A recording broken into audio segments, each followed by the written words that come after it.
Cadwallader Washburn was born on April 22, 1818 in Livermore, Maine. He was born to poor shopkeeper Israel Washburn and his mother, Martha Washburn. Despite being born into a poor family, Washburn still finished his education and went on to teach school in Wissahickon, Maine, while also working at a Hollowell shop. Following in his older brother's footsteps, Washburn left Maine at 21 and went to Rock Island, Illinois, where foundations were set for his future careers.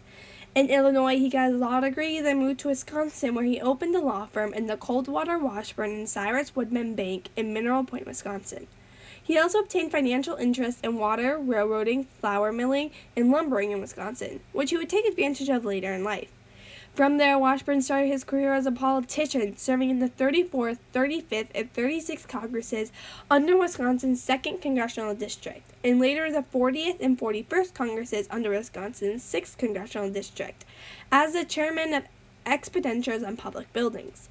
During the 36th Congress, Washburn served as the chairman of private land claims and a delegate at the Washington, D.C. Peace Delegation.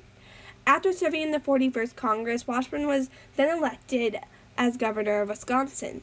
Between the 36th and 41st Congresses, Washburn served as colonel, brigadier general, and major general in the Civil War. During his leadership, he defeated Confederate troops at Cotton Plant, Arkansas, took Helena, Arkansas, and took Fort Esperanza in Texas. After his time as a politician and soldier, Washburn started his truly monumentous legacy as a businessman, where the foundations for General Mills Incorporated were laid as a philanthropist, where many of his donations and principles are still being used today. General Mills is one of the top 10 companies that own everything you see in your day-to-day life. Through a plethora of popular cereal brands, Betty Crocker, Tyson, Pop Secret, Bisquick, Hamburger Helper, Gold Medal Flour, and many more products, General Mills has revolutionized industrialism as a whole. But these products would not have existed if it weren't for Cadwallader Washburn. The origin of Washburn's milling history goes back to 1856, when Washburn bought into the Minneapolis Mill Company, which was originally chartered by Washburn's cousin. The struggling business was put into Washburn's hands, and with the foundation built, the company was easily grown by Washburn. This was in part because the company was west of St. Anthony Falls, which gave them easy access to water power, making it cheaper to run the company. Washburn built on this advantage by building a complex series of dams and tunnels, which was then leased to nearby companies. This mill's capital led to the building of the Washburn B Mill and later the Washburn A Mill, the biggest mill of its time. These two mills gained popularity due to the whiteness of its flour. The whiteness of the flour was achieved by the milling's purifier, which separated the grain's husks from the grains. As Washburn's flour grew in popularity, so did this invention. This made higher quality flour easier to come by, and it's still used today, as seen the whiteness of flour on stores' shelves. At the height of production, disaster struck. In 1878, the Washburn A mill exploded due to collisions of flour particles. This devastated the Minneapolis economy, where many people relied on flour coming from the mill. Washburn promptly went to rebuild an even bigger and better mill, with safety as its top priority. Nearly 20 people died in the explosion, so prevention was what Washburn kept in mind while building this new mill. Washburn hired an Austrian engineer to assist in the building process, and ventilation systems, dust collectors, and new machinery made for not only safer operations, but also higher quality flour. This was a big leap for the current time period. The Gilded Age, where the success of the rich was all that was looked at. If the rich didn't have to spend money for the company to succeed, they wouldn't do so. But Washburn didn't want more people dying due to poor working conditions. On top of this, Washburn shared information on the introduced inventions with nearby mills, despite these inventions giving him a competitive edge, all for the sake of human safety. Washburn says, "My mills are only a small part of a whole. I can't make all the flour people want, even if I wished to." Washburn was way ahead of its time in this aspect, as further strides in better working conditions weren't made till the 1920s.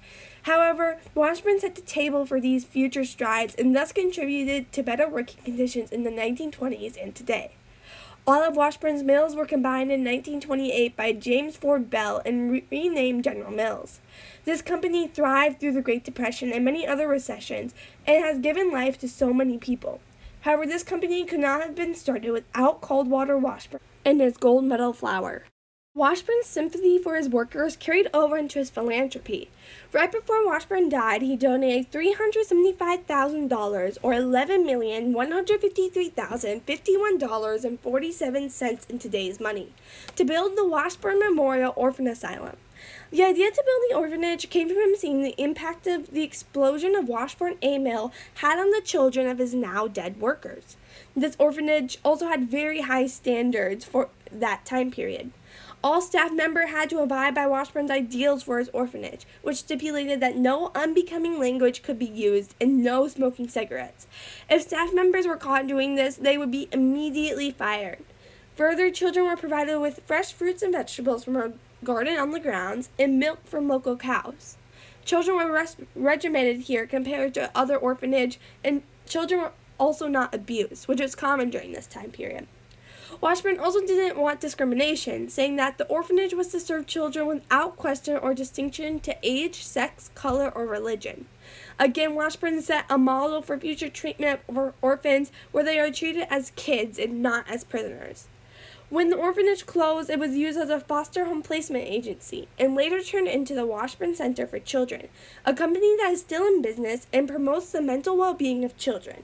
It provides resources for low-income children and parents and helps them get a better life financially and mentally. This company has helped over 15,000 families in Minneapolis and has helped improve the community in Minneapolis and Minnesota as a whole. Washburn also donated the Washburn Observatory at the University of Wisconsin-Madison, which has helped thousands of students gain a better education and make changes in the world. Washburn's contributions to society had led to fundamental changes in industrialism and on the lives of children.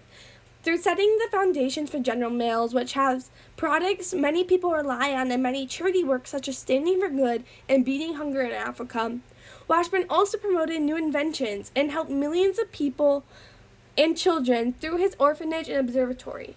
Washburn fundamentally changed the course of U.S. history, as many of his projects and models people still rely and use today.